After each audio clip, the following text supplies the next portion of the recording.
Seberapa siap Anda atau bisnis Anda menghadapi gelombang perubahan dalam dunia internet saat ini?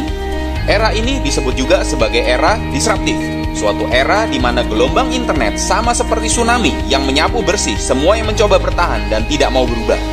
Kita sudah lihat berbagai industri bisnis mulai ditinggal karena konsumen mulai berpindah tempat karena habit atau cara belanjanya. Dulu belanja di pasar atau warung, lalu pindah belanja ke mall. Sekarang mulai pindah belanja ke mall online, hanya lewat HP. Dulu naik ojek pangkalan, sekarang naik ojek online. Dulu baca berita di surat kabar cetak, sekarang baca berita di surat kabar online. Dulu beli tiket pesawat lewat kantor airline atau travel, sekarang beli tiket pesawat lewat HP. Gelombang internet ini bergerak sangat cepat dan muncul tanpa kita sadari. Tahu-tahu bisnis kita sepi, tahu-tahu pelanggan kita berkurang, tahu-tahu pengunjung yang datang ke toko makin jarang, tahu-tahu order mulai sedikit. Ini semua terjadi tiba-tiba tanpa kita sadari. Fenomena bisnis baru dan mendunia juga muncul secara tiba-tiba dan menghancurkan pelaku bisnis konvensional yang lambat berubah. Uber, penyedia jasa transportasi taksi terbesar di dunia tanpa memiliki kendaraan sendiri. Airbnb, penyedia akomodasi tempat tinggal paling populer tanpa memiliki properti sendiri. Facebook, penyedia konten media paling populer tanpa perlu membuat konten sendiri. Alibaba, penyedia aneka macam barang kebutuhan hidup yang paling populer tanpa perlu stok barang sendiri.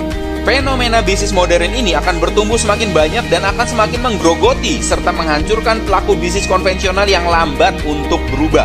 Bagaimana dengan Anda? Siap berubah atau siap punah? Di mana posisi Anda saat ini dalam dunia internet?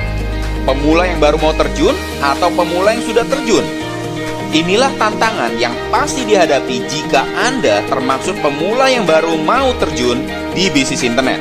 Gaptek, tidak punya pengalaman internet, tidak punya mentor, tidak punya waktu belajar, tidak punya produk untuk dijual, tidak punya modal besar. Jika Anda termasuk pemula yang sudah terjun di bisnis internet, inilah tantangan yang pasti Anda hadapi, yaitu Anda akan berkompetisi dengan para raksasa bisnis internet kelas dunia dengan modal dan sumber daya yang tak terbatas. Melihat dua tantangan tersebut, adakah solusi bisnis internet yang paling cepat, paling mudah, dan paling profitable bagi pemula atau gaptek? Internet adalah kecepatan. Di era internet bukan yang besar mengalahkan yang kecil, namun yang cepat mengalahkan yang lambat. Seberapa cepat Anda ingin berubah? Seberapa cepat Anda ingin memiliki skill di bisnis internet? Segera tanyakan lebih lanjut kepada rekan yang memberikan video informasi ini. Apakah strategi dan jalan pintas yang tersedia bagi orang awam atau gaptek untuk memiliki bisnis internet dengan cara yang gak pakai lama dan gak pakai ribet? Selalu ingat ini, bukan yang besar mengalahkan yang kecil, namun yang cepat mengalahkan yang lambat. Salam Gaptek Milioner.